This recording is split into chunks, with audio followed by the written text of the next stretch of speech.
Welcome Charter Board members and school leaders. The topic of this mini-course is adopting a long-term strategic plan leading to comprehensive achievement and civic readiness.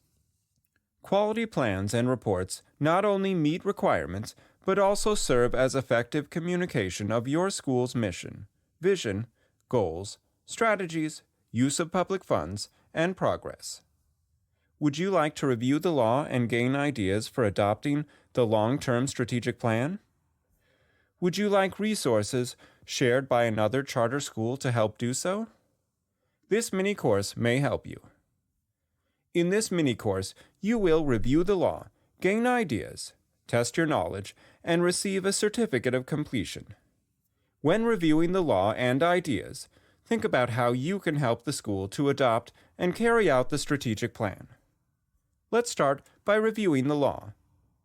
Minnesota Statutes Section 124E.03 and 120B.11, Subdivision 2, require that the school board, at a public meeting, adopt a comprehensive, long-term strategic plan.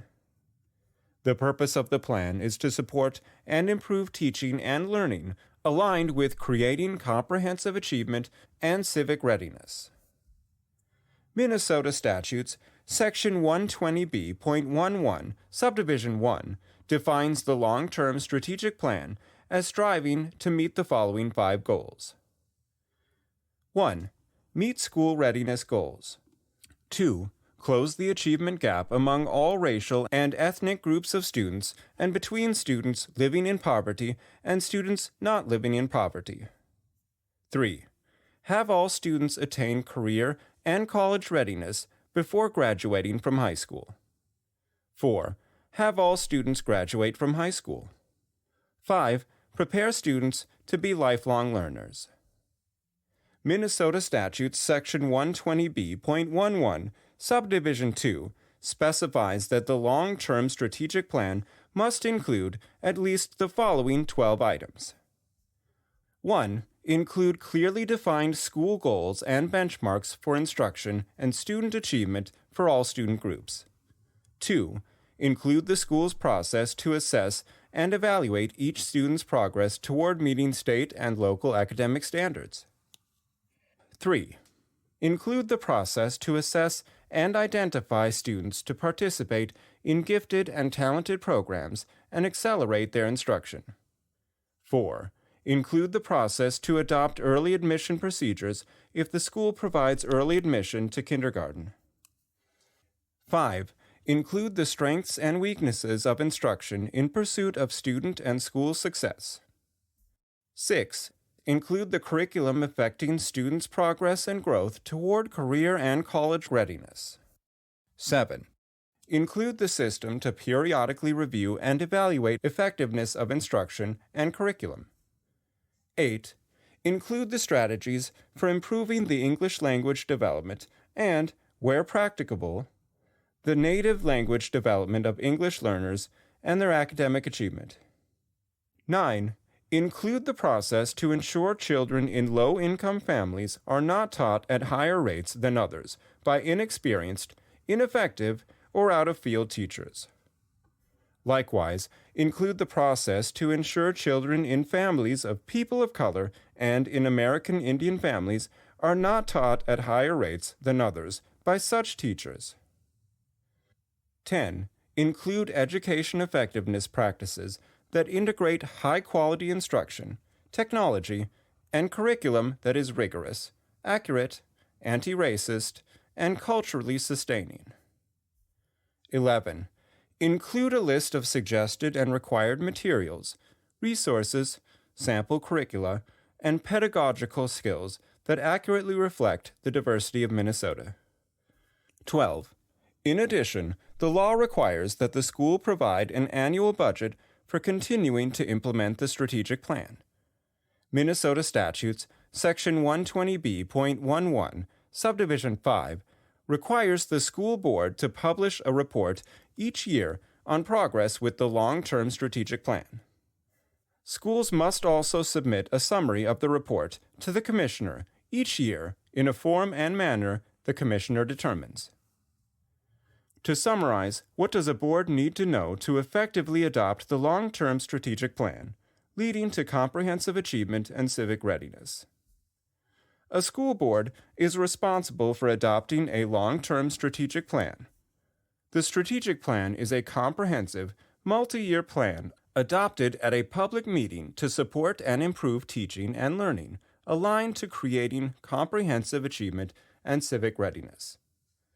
The strategic plan describes what the school will do over the course of the years that the plan covers to meet goals leading to comprehensive achievement and civic readiness. The goals address school readiness, closing achievement gaps, college and career readiness, graduation, and preparing students to be lifelong learners.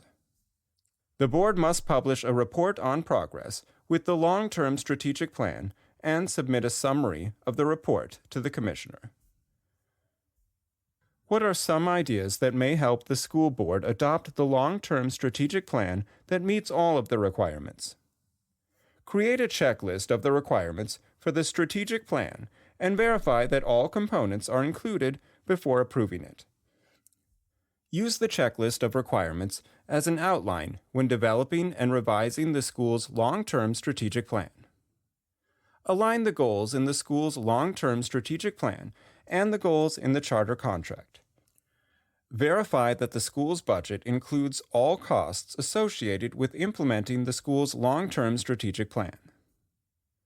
Regularly review the school's long-term strategic plan and progress toward meeting the goals in the plan at board meetings. Following are questions that you may want to ask to help your board adopt and carry out the long-term strategic plan.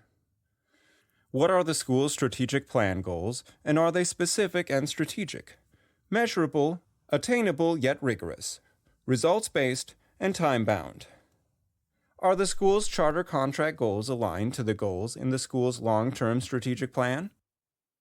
How can the charter board combine other plans that the school has with the long-term strategic plan to align and streamline the work and reporting? What progress has the school made in meeting the goals of the long-term strategic plan, and how does the board monitor and evaluate progress? Now that you have reviewed the law, learned ideas from other charter boards, and considered questions, let's take a look at ways you can support school success. By understanding the requirements for the long-term strategic plan, you can help the board verify that your school's plan meets requirements. By helping to align your school's strategic and other plans, contract goals, and budget, you can help streamline work and reporting. In conclusion, here are some potential next steps. Create a checklist of items that must be included in the long-term strategic plan and review your school's strategic plan to verify that all requirements are met. Align your school's charter contract goals, plans, and budget with the school's long-term strategic plan. Regularly review progress with implementing your school's long-term strategic plan at board meetings. Visit the Minnesota Department of Education's website to get more information and resources for completing the long-term strategic plan. Complete the other mini-course on the topic of publishing an annual report on progress with the long-term strategic plan. Compare your school's long-term strategic plan with those from other charter schools to gain and share ideas. Contribute your ideas, tools, and solutions for adopting a long-term strategic plan. Information in this video is not intended to address specific questions or issues a particular school may be facing. Charter schools should work with their authorizer, auditors, financial service provider, and advisors, lawyer, and staff to address any specific issues and to obtain additional resources. We hope this information is helpful in adopting a long-term strategic plan leading to comprehensive achievement and civic readiness.